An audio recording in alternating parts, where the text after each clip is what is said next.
Gama, Lucy y un servidor, Gerardo Santillán, en una nueva edición de Off the Record, donde todo queda aquí entre nos, su revista, noticiario, como usted quiera decirle, con un toque distinto. Bueno, compañeros, nos volvemos a saludar en este lunes. No digo fecha porque siempre me equivoco, pero es este lunes. Hoy es lunes. 23 de marzo. Lunes 23 de marzo, en que la temperatura en Tlaxcala capital es de 27 grados Celsius, bastante alta, por cierto. Sin posibilidad alguna de precipitación, humedad 15% y viento a 21 kilómetros. Vaya que se siente el calor. Compañeros, ¿cómo están? Así es, pues se siente el calor, pero más el calor humano. Estamos aquí juntitos con nuestra distancia. Un brazo. Con Susana a distancia. Aplicándonos aquí con las medidas y pues estamos ya arrancando la semana. Qué mejor pues compartiendo las noticias más importantes que se han generado en este día respecto al movimiento, el ajetreo social en Tlaxcala. Pues sí, ya entrada la primavera, ya se siente el calorcito y como cada programa les recordamos que se reporten a través de esta transmisión de Facebook Live en la plataforma de Radio Espacio, y también si gustan mandarnos algún mensaje, algún comentario, queja, sugerencia o mentada, lo que ustedes gusten, pues nos pueden hacer llegar a través de nuestras cuentas personales en Twitter, @santillanazo, @Lucita Pérez y @Gama-Jiménez, donde nos pueden contactar personalmente a cada uno de nosotros, y también seguir las noticias que damos a conocer en este programa a través de Ojo Águila, de Urbano Tlaxcala y de Línea de Contraste, donde pueden consultar toda la información. Este día vamos a tener una invitada. Muy bien. Vamos a tener aquí con nosotros a Edith del colectivo Mujer y Utopía, que nos va a hablar sobre los resultados del diagnóstico de 11 años de feminicidio en Tlaxcala, que lo presentó hace unas semanitas, y nos va a comentar sobre el contenido de este estudio, deudas y desafíos para la acreditación de este delito de el periodo 2008-2019. Va a estar muy interesante, así que los invitamos a quedarse con nosotros. Bueno, pues antes de iniciar ya con las primeras noticias de este lunes, mandamos un saludo a Silvestre, que está en Llantahorro, aquí por Tronco Cotlán, así que mi buen Silver, un saludo ya que estás por ahí. Oigan, y pues Llanta Ahorro. Llanta Ahorro. Ok, perfecto. Para entrar ya en materia respecto a esta situación que hemos tenido ya desde hace unas semanas, comentarles que en el Universal hay una nota sobre las medidas que toma ya el estado de Domex respecto al cierre de algunos bares, centros comerciales y cines, precisamente por el coronavirus. Y esto lo anuncia el gobernador del Estado de México, Alfredo del Mazo, a través de un video en el que dice que para evitar la propagación de este virus en esta entidad, pues se toman estas medidas extraordinarias, que son el cierre de centros comerciales, bares, centros nocturnos, comercios, centros deportivos, teatros, entre otros, para evitar precisamente la conglomeración y con ello frenar posibles contagios de este virus. Y también comentarles que esto es importante porque debido a que en Tlaxcala pues suspendieron las clases, a muchos jóvenes que tal vez quieren salir de la entidad, y esto tomando en cuenta que mucha gente lo percibe como vacaciones, ¿no? Entonces muchos de los jóvenes se quieren ir a la Ciudad de México, pues no vayan porque no van a encontrar nada abierto. Sí, no hay museos, no hay teatros, cines, nada. Entonces no tiene caso que vayan, digamos, quieren divertirse, ¿no? Y aquí en Tlaxcala ya empezaron a tomarse esas medidas, ya hay algunos. Este día sorprendió a mucha gente el cierre de algunos restaurantes en la capital, y yo creo que también es importante mencionarlo porque también en algunos bares me parece que también van a tomar la misma medida, y como ya lo habían anunciado las autoridades estatales, pues ya algunos museos, zonas arqueológicas, incluso el IMSS me parece que ya también confirmó el cierre de los centros vacacionales en Tlaxcala. Entonces a partir de hoy ya no está abierto la Trinidad, por ejemplo. Y ya que estamos en ese asunto, por la mañana conocimos datos de Canirac, de la Cámara Nacional de la Industria Restaurantera y Alimentos Condimentados, que señalaba hasta hoy por la mañana que eran en todo el país 1.500 restaurantes cerrados, entre 300 y 400 tan solo en Ciudad de México, y en Tlaxcala todavía no se reportaba ningún cierre de restaurante. Sin embargo, por lo menos en la mañana, de los icónicos de los portales, ahora sí que en los portales, restaurante de los portales, no abrió sus puertas este día. No, sí, Plaza sí, porque ahí hubo rueda de prensa, precisamente de la nota que vamos a dar Después, ahí hubo una rueda de prensa y fue el único que, por lo menos en los portales, en la zona de los portales, que son icónicos, digo, fue el único que no abrió esta mañana. Bueno, se me hace interesante resaltar la información que publicó este día Excelsior, que dice que costará 44,000 millones de pesos paralizar los negocios. Excelsior hizo un tipo de estimado con base a los censos económicos del 2019 y señalan que aproximadamente parar los negocios afectaría a 15 millones de empleados y generaría una pérdida económica de 44,000 millones de pesos en todo el país. Sí, una gran pérdida. Y sobre todo el asunto de los empleos, ¿no? Que ese es lo más grave, que pega porque muchos de ellos simplemente van al día, ¿no? Sí. Entonces sobreviven, por ejemplo, de propinas. En este caso, entonces al no haber pues, circulante de dinero, la gente no hay circulante y obviamente no se pueden obtener esos recursos adicionales. Sí.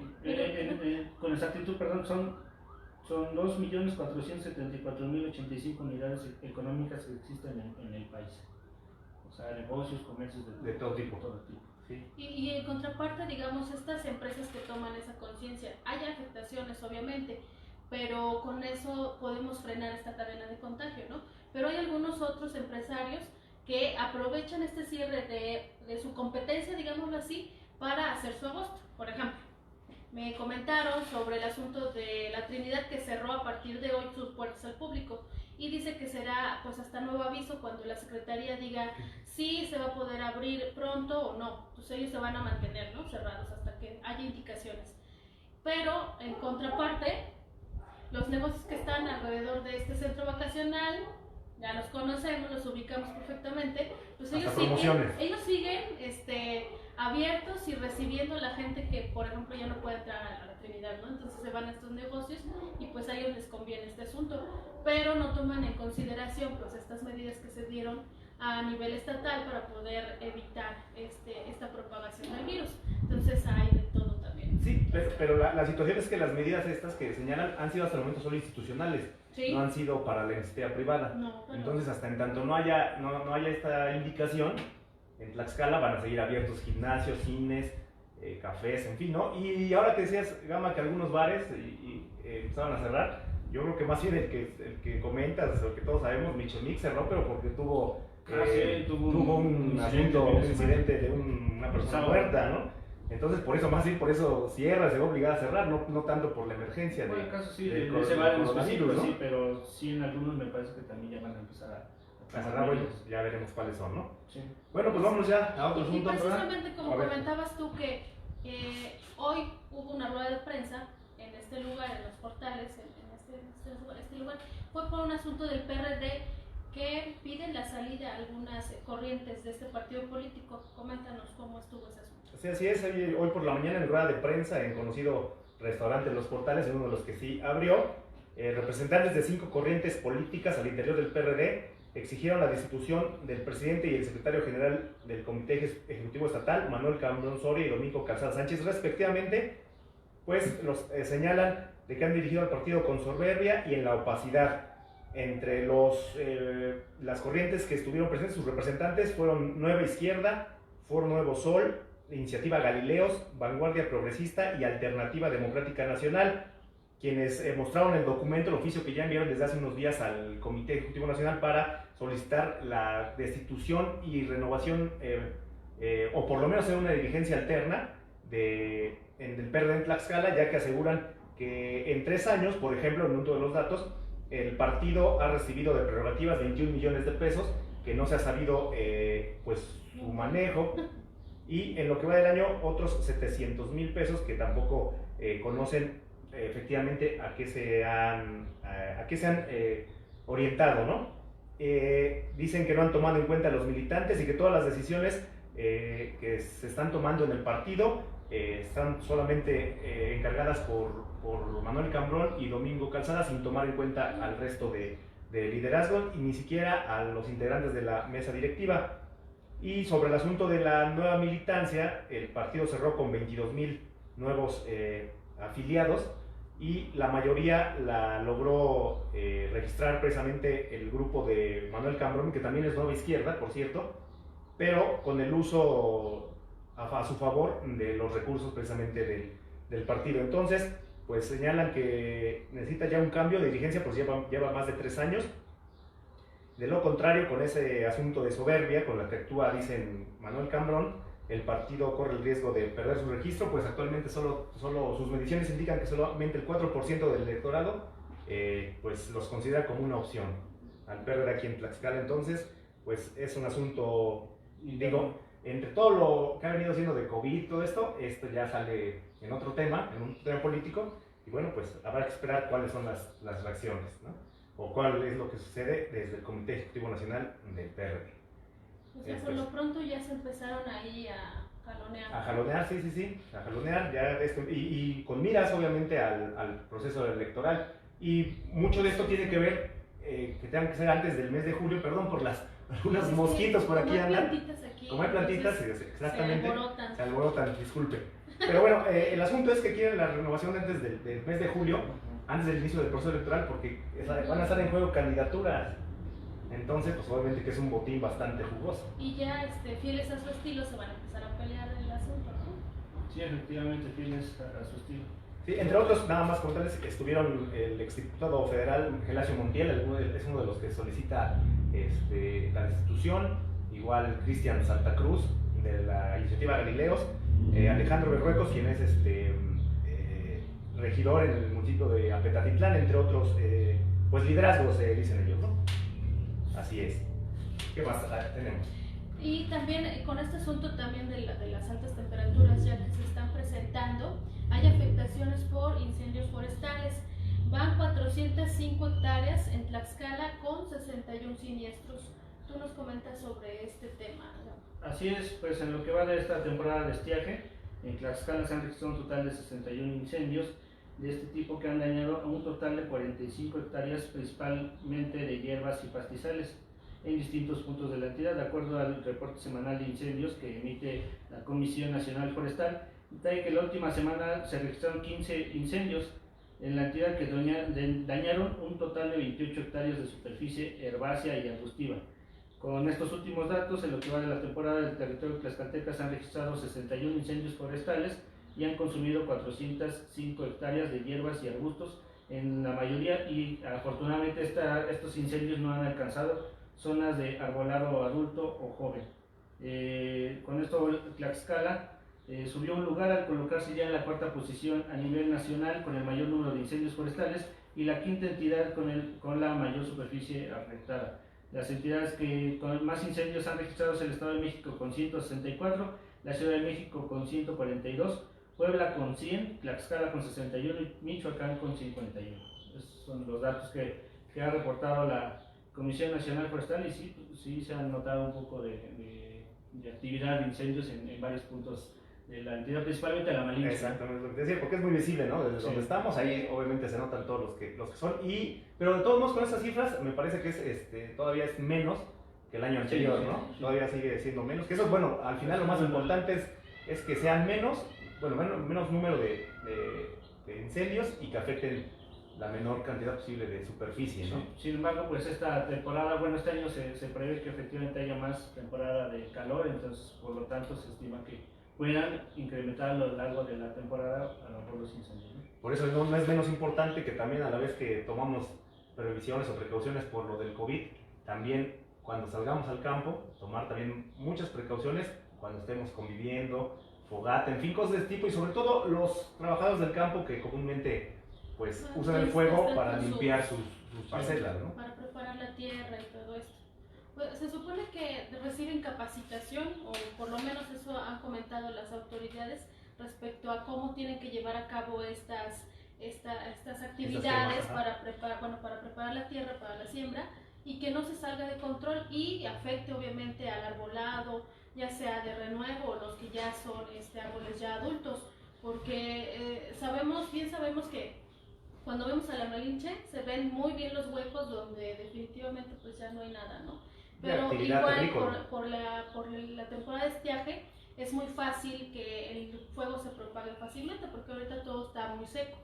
Y como comentaba, si subimos a la Malinche, pues hay que tener ese cuidado de no dejar basura, botellas de vidrio porque sirven como, hacen efecto lupa y entonces empiezan los incendios, ¿no? Sin que nosotros de alguna manera directa lo provoquemos por hacer una fogata, por ejemplo, y no apagarla mal, sino por dejar este tipo de elementos que pues sirven en algún momento para poder generar un incendio. Y por cierto que también ya también Ecología cerró, ¿no? El parque. Sí, ya cerró. Aunque, bueno, vaya, el mayor impacto lo provocan, la verdad, los trabajadores del campo, Sí, ¿no? Es el mayor impacto cuando pasan este tipo de cosas. Y también pasa algo bien curioso, bueno, no curioso, que generalmente siempre en esta temporada también se presentan incendios en los tiraderos de basura. Y ha pasado en semanas anteriores que en Panotla ha habido un incendio muy técnico que tardó mucho tiempo por el asunto de la basura que está compactada y no termina de apagarse, pues, y se sigue, ¿no? Entonces hasta con las rachas de viento, pues se aviva ese fuego. Entonces también ahí hay que tener mucho cuidado bueno, principalmente las autoridades para que estén atentas respecto a esto y no crezca el incendio que se llegará a presentar, porque esos son, pues ahora sí que no se pueden como prevenir, ¿no? Porque son desechos y se presentan. Además también producen gases, ¿no? Sí. También pueden ser volátiles. Y se ha notado, bueno, tan solo en la mañana, no sé si lo percibieron, pero toda la zona de la Malinche y bueno, lo que vemos acá en los cerros blancos, se nota así como que una bruma por las mañanas, que obviamente es parte del efecto que también se genera por los incendios y sí, principalmente es por eso, ¿no? Pues mucho cuidado, ¿no? Para todos en general, al hacer uso del fuego en zonas boscosas. Sí. Y Gerardo, nos vas a comentar sobre esto, que tengo mucha curiosidad. Reclama familia Rivas de Ciudad de México creación original de la concha virus. Así es, durante el fin de semana habíamos reportado que en Zacatelco ya había una panadería ubicada en la primera sección que pues había presentado, ya está produciendo conchas color verde y azul, verdosas, azulosas. Así es, aquí se puede ver en la nota de línea de contraste, puede ver el color de las conchas. Hacen una apariencia del coronavirus y bueno, es una manera ingeniosa, ¿no? de sobrepasar este tipo de aspecto, ¿no? De contingencia de salud. Y resulta que nos enviaron a la redacción un texto en el que la panadería Juanito, ubicada en la colonia Paraje Zacatepec, alcaldía Iztapalapa de Ciudad de México, reclamó la autoría original de la concha virus que se ha popularizado en redes sociales en el país, prácticamente. La creación culinaria es de los integrantes de la familia Rivas, quienes actualmente se encuentran incluso en proceso de registro de derechos de autor ante el Instituto Mexicano de la Propiedad Industrial. En esa misma misiva enviada a esta redacción por Juan Rivas, afirmó que se puede corroborar que ellos hicieron la primera publicación en redes sociales a través de sus familiares desde el 20 de marzo pasado, a raíz del cual se desprendieron muchas notas periodísticas, tanto, bueno, obviamente me imagino de la capital del país e incluso nacionales. Y la víspera, como te comentaba, habíamos ya comentado que en Zacatelco se ha también popularizado esta concha virus, pero la familia Rivas, propietaria de la panificadora Juanito, estableció que ellos fueron los primeros en desarrollar ese producto comestible y por lo tanto van a ejercer su derecho de autoría de forma legal. Entonces, pues llama la atención que haya una pelea, por así decirlo, por la creación de la concha virus, que viene a complementar asuntos como la manteconcha o tantas de esas conchas que han salido, ¿no? Entonces, es una nota chusca, algo que llama la atención por la temporada en la que nos encontramos. La familia Rivas ya está buscando su reconocimiento de que fueron los primeros y pues ya lo están haciendo. Que no sean copiones. Que nada, no, si les copian, pero ellos que tengan ya la patente, digamos, nosotros fuimos los inventores. Sí, eso lo había visto en redes y un portal lo subió y ahí se estaban peleando, de hecho, entre una panadería de Zacatelco y otra de otro lugar, no me acuerdo dónde. Y entonces reclamaba a la gente que informaran bien, que de dónde era, que se enteraran y no sé qué. Entonces ni de aquí ni de allá, no es de Tlaxcala. No, es de Ciudad de México, de Alcaldía Iztapalapa, panadería Juanito, propiedad de la familia Rivas. Para no variar de los chilangos que tienen un ingenio para crear platillos y de todo, pues también reclaman las concha virus. Y bueno, ¿y de dónde? De Iztapalacra, como dicen. Es curioso también. Es curioso también. ¿De dónde viene? Y ellos quieren hacerla, bueno, ya ya están buscándolo. Yo creo que sí lo van a lograr porque, vaya, no creo que alguien de veras lo pelee. Pero bueno, sí es interesante, ¿no? Sí llamó la atención. Y bueno, pues pasando a otras cosas, nos vas a comentar ahora, Lucy. Sí. Bueno, en este día, bueno, publicamos en Urbano Tlaxcala la siguiente nota. Cada 2 horas una mujer tlaxcalteca es víctima de violencia en su hogar. Esto es de acuerdo al Secretariado Ejecutivo del Sistema Nacional de Seguridad Pública, donde registraron 296 llamadas a 911 relacionadas con incidentes de violencia familiar. Eso significa que en promedio cada día se registran 9.5 llamadas de violencia contra mujeres en el hogar y una cada 2 horas. Esta cifra representa un aumento del 20% respecto a las 214 llamadas de emergencia por violencia familiar registradas en enero de 2019. El informe sobre la violencia contra las mujeres revela que en Tlaxcala se recibieron 34 llamadas de emergencia por violencia de pareja y 3 por el delito de violación, cifra mayor a la de enero del año pasado. Según estos datos oficiales, en enero hubo registro de feminicidios, aunque se reportó el homicidio doloso contra una mujer, 2 homicidios culposos, 8 casos por lesiones dolosas contra mujeres y 3 por lesiones culposas. Con estas cifras, la entidad se ubicó entre los 5 estados con el menor número de incidentes relacionados con violencia contra las mujeres, aunque hay un aumento en el número de llamadas recibidas durante el primer mes de 2020, sobre todo aquellas relacionadas con violencia familiar y de pareja. Bueno, recordemos que por esta contingencia hay muchas instituciones gubernamentales, empresas y demás que sus empleadas están haciendo home office, ¿no? Y pues veamos este panorama donde las mujeres se supone que debemos estar más seguras, es en el hogar, y resulta que pues estando en el hogar también podemos ser víctimas de un delito de violencia feminicida incluso. Entonces esto sí prende alertas, porque pues aunque estemos en la casa pues no estamos seguras, ¿no? Exactamente, que es muy grave.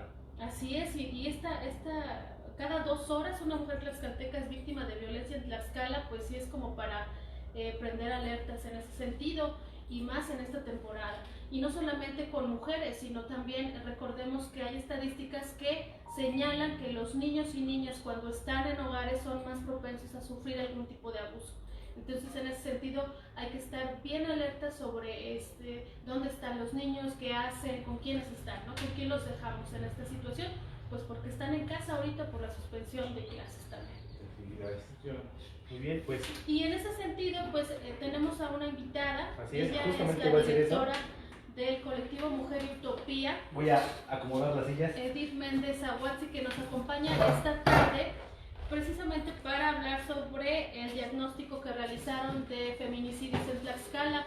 11 años desde que estuvo el observatorio de feminicidio en Tlaxcala. Bienvenida. Muchas gracias, buenas tardes. Buenas tardes.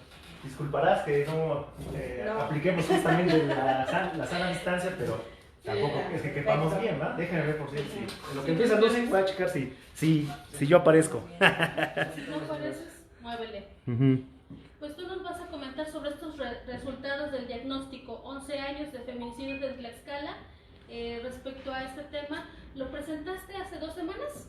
Sí, fue el 12 de marzo precisamente en el marco del Día Internacional de las Mujeres, y la intención precisamente es poder compartir datos que muchas veces han quedado invisibilizados en el estado de Tlaxcala, sobre todo, digamos, a nivel nacional hemos leído muchas notas, se han elaborado diagnósticos. En esta revisión que estuvimos haciendo para este trabajo, por un lado existen diagnósticos elaborados a nivel nacional donde aparece el estado de Tlaxcala, pero también otro tema es que la gran mayoría de estos diagnósticos son realizados por sociedad civil, por mujeres académicas, activistas, y solo algunos, que estos también me parecen muy importantes, de la Cámara de Diputados de hace muchos años, ¿no? En conjunto con ONU Mujeres, por ejemplo, o con Mujeres. Y este trabajo, la intención es hablar del tema del feminicidio que en Tlaxcala existe, que durante estos 11 años que nosotras hemos llevado el registro, tratando de ser lo más minuciosas posibles, por la información que se maneja, ¿no? Lo que compartíamos eran las formas en las que nosotros realizamos estos registros, la información, cómo la recabamos, de dónde obtenemos estos datos, son de 2 maneras. Uno es que el Estado, como obligación, tiene que presentar datos oficiales de cómo existen estas formas de violencia. Ya dabas cuenta un ejemplo que es el que actualmente es público, sí ha servido para poder mirar cómo está la situación de violencia, que es el portal del Secretariado de Seguridad Pública. Sin embargo, recordemos que este portal se alimenta con los datos oficiales de las instituciones encargadas de atender a mujeres en situación de violencia, de procurar y administrar justicia. Entonces, esa es una forma en la que nosotros solicitamos información a esas instituciones encargadas de atender, sancionar, prevenir y erradicar la violencia, que son muchas instituciones, ¿no? A nivel estatal. Y una vez que tenemos la información por medio de solicitudes vía plataforma de acceso a la información, pues hacemos todo el vaciado en unas tablas, y de ahí pues también ayuda para hacer la lectura. Pero lo que nos hemos ido encontrando es que la información que las instituciones oficiales tienen no tiene, o sea, no presenta la realidad que se vive en el tema. Digamos, algo muy cierto es que a partir de 2017 a la fecha es cuando más se tiene información las instituciones. Anteriormente no. El delito de feminicidio se tipificó en Tlaxcala en marzo de 2012. Entonces, digamos, de 2012 hasta parte del 2017 no se cuenta con información oficial de este tema, de este delito de feminicidio. Ni confiable. Por ende. Además no es confiable, ¿no? O sea, además es un número que invisibiliza muchos de los casos. Yo creo que el 90% quedan invisibilizados. Entonces, la información, ¿cómo se está dando a conocer? Vía medios de comunicación. O sea, los medios de comunicación que presentan la nota de se encuentra cuerpo, ¿no? O se encontró mujer muerta. Que ese es otro tema que más adelante vamos a compartir, pero son los medios también que nos permiten, cuando dan información de cómo es encontrado el cuerpo de la mujer, si había violencia, cuál es la información que comparten las autoridades. Entonces eso nos ha permitido identificar que tiene características que el delito de feminicidio tiene en su código penal. ¿Y nos puede precisar, precisamente para tener el contexto, otra vez, para tener el contexto, cuáles son las características de un feminicidio? Mira, para quedar claro. Afortunadamente, en la última reforma que se hizo fue en el 2017, ya está armonizado con el Código Federal, con el Código Penal Federal. Y algunas de estas características, por ejemplo, es que presente violencia en el cuerpo, que presente violencia física, que presente características de violencia sexual, que el cuerpo sea expuesto en un lugar público, que haya presentado alguna forma de incomunicación. Cuando hablamos de incomunicación, no es que haya sido raptada únicamente o que se le haya quitado el teléfono, ¿no? Sino que incluso la hayan drogado, por ejemplo, que esté amenazada. Son muchas maneras, ¿no? Son algunas de estas características que debe de presentar, aun cuando es en casa, ¿no? Porque de repente muchas autoridades dicen que si no fue localizado el cuerpo en un lugar público, entonces no, pero aún siendo en la casa, pues existen condiciones de violencia física, de violencia sexual, y esos rasgos se observan a primera vista, ¿no? Algunos de los últimos casos de este año de feminicidio, por ejemplo, ya 2 están catalogados como suicidio. Y eso es lo que nos preocupa, porque se está mirando lo que está pasando en otros estados. El caso de Mariana Lima Buendía, que fue el caso para que la Suprema Corte de Justicia realizara la sentencia de que toda muerte violenta de mujer debe iniciarse la investigación por feminicidio, fue a partir de ese caso. Y el caso de Mariana ya lo habían catalogado como suicidio. Entonces, cuando las compañeras del observatorio lo toman para acompañarlo, logran la reclasificación de feminicidio y se logra constatar que efectivamente era un feminicidio. Y eso nos preocupa porque no solamente eso ha pasado en el Estado de México, sino que en otros estados.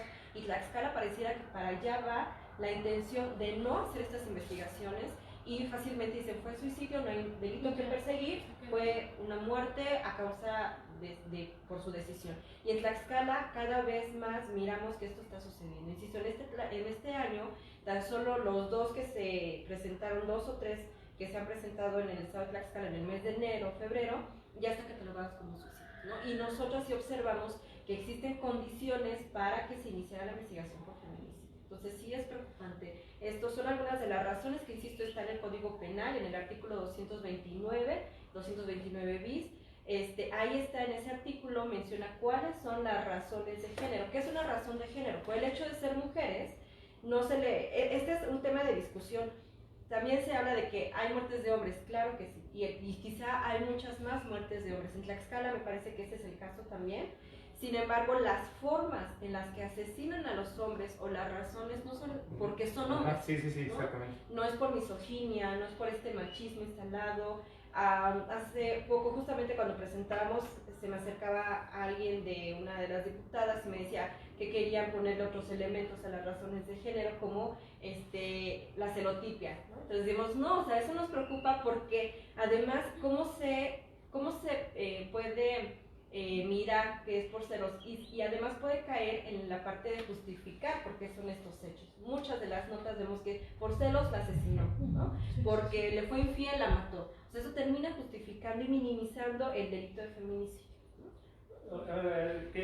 ¿Cuáles fueron los principales resultados o qué encontraron en este? Lo más destacado, así. Pues de entrada, digo, también para el tiempo que nos dé, de manera general, de 2008 a 2011, nosotras contabilizamos 137 feminicidios todos estos años, y también identificamos algunos años en los que se aumentó. Por ejemplo, digamos en el 2015 fue el año de los que menos tuvo, que fueron 5 feminicidios, pero a partir de 2016, fue en el 2016, al 2017 aumentaron lo doble, ¿no? Tuvimos registrados, más, lo triple, fueron 5 y se identificaron 15 en el 2017. Y en el 2017 el Estado informó 3 feminicidios. Después en 2018 identificamos 18 feminicidios. En este año nuevamente el Estado vuelve a mencionar 3 feminicidios. Y para el 2019 fueron 28 feminicidios. Esto nos preocupa porque sí se ha visto un aumento constante, ¿no? Y además que nunca se había observado en Tlaxcala. Y lo que también mencionamos, en este año también fueron 3 feminicidios los que reconoció en el 2019, también fueron 3 feminicidios reconocidos por el Estado, ¿no? Por las autoridades. Y lo que sí mencionamos, y es bien importante también tener claro, es que estos, insisto, son los casos hechos públicos, ¿no? Los que por alguna razón los medios se tuvieron información porque dieron parte la población y porque la población a lo mejor informó, no lo sé. Pero si contrastamos 3 feminicidios al año en cada uno de estos años con los 15, 18, 28 casos que nosotras hemos tenido de conocimiento, pero además cuántos casos que no se saben. Casos como por ejemplo el año pasado que se encontró en una bolsa de basura un cuerpo en el río, o sea, cuántos de estos casos están con las mismas características que hasta el momento no se conocen. Entonces sí, los casos pueden aumentar. Y otro dato bien importante es cuántos de estos casos se conoce su identidad. O sea, es un porcentaje muy poco en el que se logra conocer el nombre de la chica, su edad, si es del estado de Tlaxcala o si es de otro estado. Y esto también es preocupante porque la mayor parte de los casos de feminicidios están registrados del centro al sur. ¿Del país? Del estado. ¿O del estado? Ah, del estado, digamos, también coincide con todo este corredor conocido como el corredor de trata, con fines de explotación sexual. Entonces también nos hace pensar que una posible causa que no se tenga conocimiento de la información de estas mujeres es que puedan ser incluso víctimas de otros estados que están siendo explotadas aquí en Tlaxcala o que son trasladadas a otros estados porque pasan por el estado de Tlaxcala. Hemos conocido casos, uno de los casos muy sonados en Puebla, que uno de los que estaban implicados en este asesinato estaba en el estado de Tlaxcala, ¿no? Entonces, digamos, también creemos que tiene una relación cercana con el delito de trata y con el delito de desaparición. O sea, si recuerdan, cuando nosotros en el 2017 solicitamos la alerta de género, fue por el delito de desaparición y su relación con feminicidio, con trata y con la violencia sexual. Entonces, siguen visibilizados todos estos temas. Hace poco también se daba a conocer que el tema de violencia sexual existe un 99% de impunidad. Son temas que no se quieren trabajar, que no se quieren atender de ninguna manera. Justo eso te iba a preguntar rápidamente, ¿cuál es la razón por la que las autoridades deciden no tipificarlo o seguir un delito por feminicidio? Y si por homicidio, ¿cuál es la diferencia o por qué? ¿Hay alguna razón de qué por la cual no lo hacen de esa manera, no quieren reconocer un feminicidio? Mira, yo creo primero tiene que ver mucho también con las prácticas machistas de las instituciones. Porque muchos se han preguntado que, ¿por qué no entonces hablar de un homicidio? ¿No? Es decir, seguimos sin comprender, o sea, son instituciones que no tienen perspectiva de género, que no comprenden cómo la violencia contra las mujeres se da de manera distinta a la violencia contra los hombres, ¿no? Tiene que ver con estas condiciones de poder, de superioridad sobre nuestros cuerpos y sobre nuestras vidas. Entonces, en primer lugar, me parece que tiene que ver, sí, por un lado, con las prácticas machistas, porque el mismo procurador de justicia lo ha dado a conocer en muchos medios. Se inicia primero por homicidio, sí. Y luego, si en el camino se encuentra, entonces se reclasifica. Y es difícil acreditar el delito cuando se deja pasar tiempo, entonces las evidencias también se están perdiendo. Claro. Y también tiene que ver con una falta de capacidad. O sea, me parece que no terminan de tener la capacitación adecuada y especializada para poder leer estas razones de género. No solamente se da una capacitación de que estas son las razones de género, así se aplica un protocolo, que ese es otro tema, y ya, sino que si no tienen sensibilización de género, no van a ver, hay algo que se llama ceguera de género, que por más que se le dé los conceptos y demás, simplemente si no quiere verlo, quien está realizando esto queda en la omisión. Entonces el tema de la omisión es bastante grave. Y el tema de protocolo, también creemos que no se logran acreditar porque Tlaxcala no cuenta con un protocolo especializado para la investigación del feminicidio. Cuenta con un protocolo, que es el famoso PAUTLAX, es el Protocolo Unificado de Atención a la Violencia contra las Mujeres, pero cuando revisamos meten ahí otros tipos de delito, por razón de género sí, pero son muy pocas las páginas que le colocan para un protocolo que tiene que ser especializado. Entonces está trata, está violencia sexual, está feminicidio y no sé qué otro delito, ¿no? Y cuando lo revisamos, queda muy limitado a poner algunas características a cómo se debe de hacer este protocolo, pero nos parece que no es exhaustivo. Entonces, esto justamente limita a que las investigaciones se hagan de manera exhaustiva para lograr acreditar los feminicidios y no de la noche a la mañana digan, pues no hay delito y simplemente se queda como homicidio, ¿no? La principal diferencia es que el homicidio puede ser culposo o puede ser doloso, ¿no? En el caso de feminicidio siempre va a ser doloso.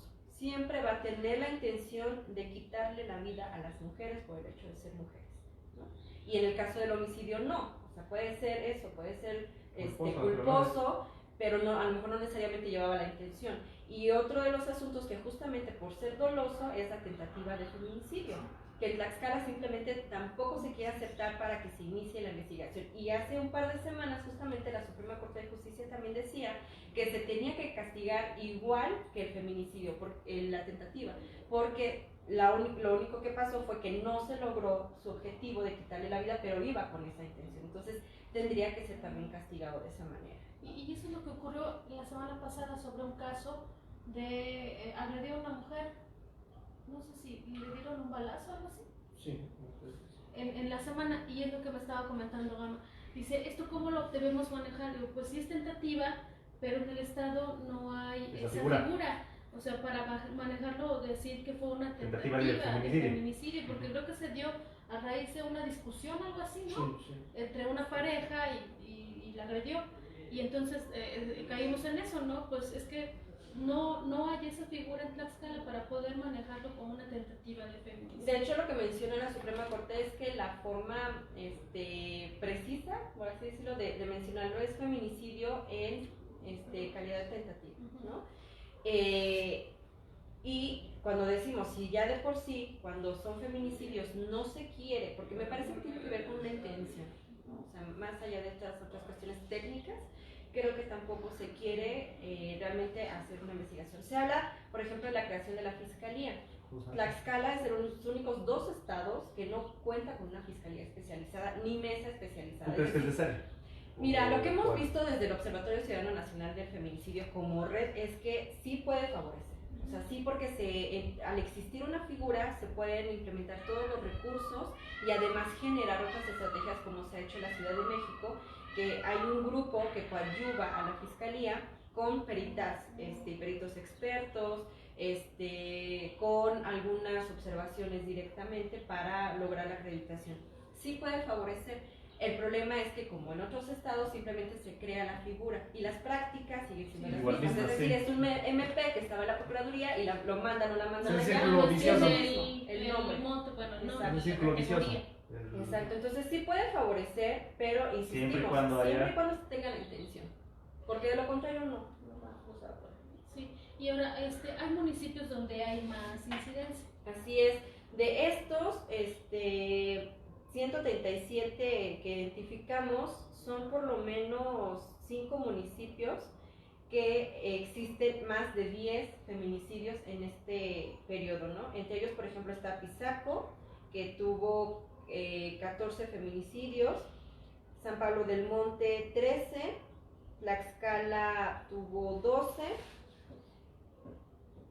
no, me está haciendo acá, bueno, así, Tlaxcala, Zacatelco, son como los que principalmente han tenido. San Pablo del Monte, sí. Apizaco, San Pablo del Monte, Tlaxcala, Zacatelco, son como de los principales que tienen más arriba de 10 feminicidios en este periodo. Y constantemente escuchando las noticias, casi siempre son los mismos que coinciden con niveles de inseguridad altos, con nivel de impunidad, con temas de violencia sexual, etc. Entonces, esos fueron los municipios que mayor número de feminicidios encontramos, pero también de los 60 municipios son 44 los municipios en los que hay al menos uno. Eso también nos preocupa, porque por ejemplo en el municipio de Tlaxcala, de estos, tan solo el año pasado, me parece que en total han sido 5 que han sido en Ajutlapilco. Tan solo, ¿no? O sea, del total, y el año pasado me parece que fueron 4. Entonces también estamos diciendo qué está pasando en esas regiones, ¿no? Donde unos tienen que ver con violencia familiar, sí tienen una relación cercana con violencia familiar, pero otros, como San Pablo del Monte, por ejemplo, que también tiene que ver con el delito de trata, insistimos, ¿no? O además la cercanía. De repente nos llama un poco la atención en cómo se quiere mirar, tanto social como institucionalmente, cuando dicen, es que son cuerpos que vienen a dejar de otros estados a nuestro estado. Decimos, aunque sea así, ¿qué está pasando? Que simplemente están, por un lado, hablamos de la basurización de las mujeres, esto de aventar, simplemente, y por otro lado, en estos límites, justamente, ¿qué es lo que está pasando para que puedan pasar a colocar cuerpos o, es decir, también no hablamos de una distancia tan grande, ¿no? Me parece que buscar justificaciones tampoco ayuda, sino más bien tendríamos que hacer una lectura de por qué son estos fenómenos, por qué están de esta manera, ¿no? Y ahora, este diagnóstico se arma, como comentabas, con las notas que se publican, y hay muchos de nuestros compañeros que nos ven. Entonces, decirle cómo debe tratar un medio de comunicación una noticia respecto al hallazgo, por ejemplo, de una mujer, ¿no? Sí. ¿Cómo lo debemos tratar? Ese es otro tema. Por un lado, entendemos que la forma en la que se comparte la información tiene que ver con estos boletines que dan las mismas instituciones, eso lo comprendemos, pero tampoco ayuda a que la coloquen. Por ejemplo, estos de este año, tan solo el caso de la chica que fue localizada o encontrado su cuerpo, fue asesinada en el hotel en Iztacuixtla, que fue uno de los casos que se colocó como suicidio. Sí. Y otro en Apizaco, que fue encontrada una chica en cobijas, en una construcción, ¿no? En obra negra. Esos dos casos, lo que mencionan al final la nota de estos periódicos es que se menciona que consumía drogas o alcohol. Digamos, esto no ayuda para nada a la investigación, y sobre todo porque termina la población justificando. Sí, claro, ya la está estigmatizando de entrada, ¿no? Por ejemplo, el caso del hotel en Iztacuixtla, cuando dices que se drogó y se fue a suicidar, pues, ¿qué es lo que vamos a pensar? Pues claro, estaba drogada y quería terminar con su vida, ¿no? O sea, así como de, ya no pasa más. Pero no, para nosotras no es como tan evidente que esa sea la forma en la que voy a pagar en un hotel para ir a matarme con un arma de este tipo, ¿no? Y de esta manera. O sea, para nosotros no es evidente como para mucha gente o las instituciones. Y por otro lado también en la chica de Apizaco, lo hemos dicho muchas veces, el caso de Lesbi, de la Ciudad de México, que también fue es muy conocido y que ha permitido también cuestionar el actuar de las autoridades y de los medios, es ¿para qué se da esa información? O sea, ¿cuál es la utilidad de la información que los medios quieren dar? De repente sí sentimos que tiene que ver mucho con un tema de amarillismo, ¿no? Y eso lo lamentamos profundamente porque en lugar de evidenciar la situación del delito, la gravedad de la problemática de violencia que vivimos las mujeres, lo que hace es decir, pues es que vean cómo son las mujeres, es que también se drogan, es que etcétera, etcétera, pues ni modo pobrecita la mataron o ni modo pobrecita se murió, ¿no? Entonces queda invisibilizado el problema. Y por otro lado, por ejemplo, también el uso de las fotografías. Eso es algo que de verdad es muy doloroso y pues nos cuestionamos si es que no preguntan cómo va a sentirse la familia al ver a su hija, a cualquier mujer que esté de esa manera, ¿no? O sea, fotografías que son muy fuertes y que al final de cuentas se puede quizá describir, ¿no? Y también la forma en que lo describen, porque insistimos, a veces sentimos que también los compañeros o compañeras de algunos medios, más allá, o sea, también son amarillistas, pero también es con una insensibilidad, pero aparte una insensibilidad del uso del cuerpo de las mujeres, ¿no?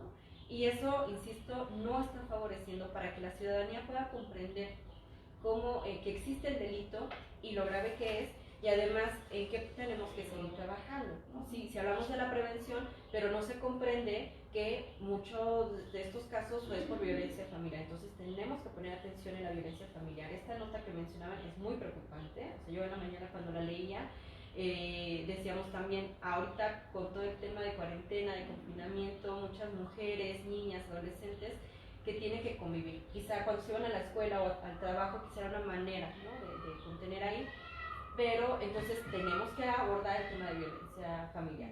Si otras características nos dicen que tiene que ver con otro tipo de delincuencia organizada, tenemos que cuestionarnos en el Estado qué pasa con la delincuencia organizada.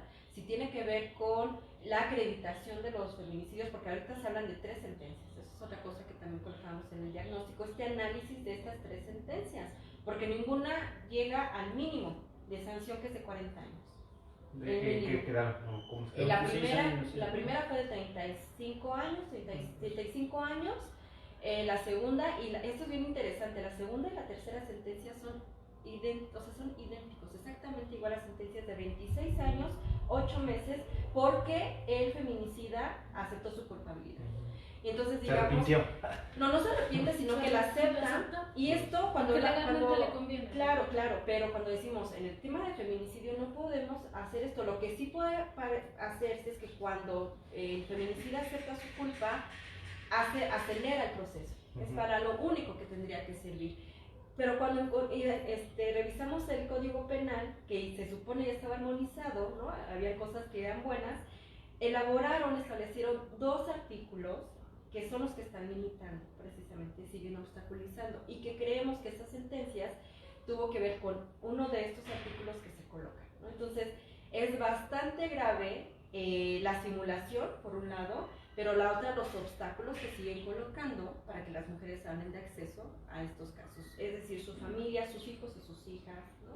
El DIF de Tlaxcala no cuenta con un programa de atención para niñas y niños que quedan en orfandad, porque cuando es el padre el feminicida y la madre es asesinada, pues si habrá algún familiar, pues la abuela o la tía regularmente, ¿no? Pero también en qué condiciones están quedando estos niños y estas niñas, ¿no? Ya nos queda poco tiempo. Nada más que preguntar rápido, en todo este contexto, tema, ¿qué hay o qué avance hay, qué trabajo hay en el Congreso? Tomando en cuenta que son la mayoría mujeres. Sí. Mira, ese día que presentamos, desafortunadamente también estuvieron solo presentes 4 diputadas. Y esto también habla de, de 15. Y sabemos que se van a generar propuestas para una reforma. Lo que nos preocupa es qué tipo de propuestas como esta que mencionaba, que no van a ayudar, o muchas otras que se han hecho desde el 2012. Esta es la tercera reforma con la que tenemos y que todavía no queda. Que a pesar de que está la que al Código Penal, al tipo penal de feminicidio, y que está colocado en el Código Penal, entonces sí apelamos ese día a las mujeres que están representándonos, que fueron electas, que están en ese puesto por el trabajo de muchas mujeres luchando por nuestros derechos, para que ocupen ese lugar, para que nuestra voz se haga escuchar y se atiendan las problemáticas que vivimos. En ese sentido, lo que les ofrecíamos en esa ocasión, lo reitero, es poder sentarnos, poder hacer mesas de trabajo y de análisis de qué nos sirve en este tipo penal y qué sí sirve para que ya no se toque, ¿no? Entonces, más bien, cómo fortalecer esto para coadyuvar en la garantía del acceso a la justicia para las mujeres. En ese sentido es lo que estamos, se definió, ¿no? Insisto, la respuesta fue de muy pocas diputadas. Sí hay, por ejemplo, la diputada encargada de la Comisión de Igualdad de Género y contra la Trata de Personas, que es como la que ha estado empujando un poco más, pero pues también sabemos que son cuestiones políticas, ¿no? Entonces, que si una presenta una propuesta, puede que otras, por una línea política, quizá no la acepten. Entonces, sí hay mucho trabajo que dar de ese. Pues lamentablemente ya se nos acabó el tiempo, son las 6 de la tarde, quedan muchas cosas hacíamos en el tintero. Yo creo que en otra ocasión nos hace el favor para acompañarnos de otras cosas para poder seguir platicando de este tema. Y pues puede ser esta misma semana, ¿no? Y es que no tenemos nada, si puedes el jueves. Entonces, bueno, ya son las 6 de la tarde, se acabó el tiempo. Fue la emisión de lunes de Off the Record, compañeros. Gracias, Edith. Gracias, Lucy, Gama. Y nos vemos el próximo miércoles, 5 de la tarde. Gracias. Buenas tardes.